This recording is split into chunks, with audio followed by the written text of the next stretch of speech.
Weather Service in Cleveland has issued a severe thunderstorm warning for southeastern Morrow County, Knox County, until 3:30 p.m.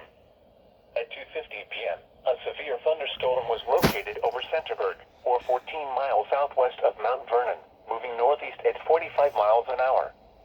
Hazard, 60 miles an hour wind gusts and quarter-size hail.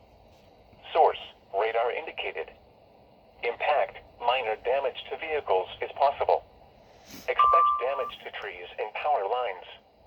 Locations impacted include Mount Vernon, Fredericktown, Gambier, Centerburg, Danville, Sparta, Gann, and North Liberty.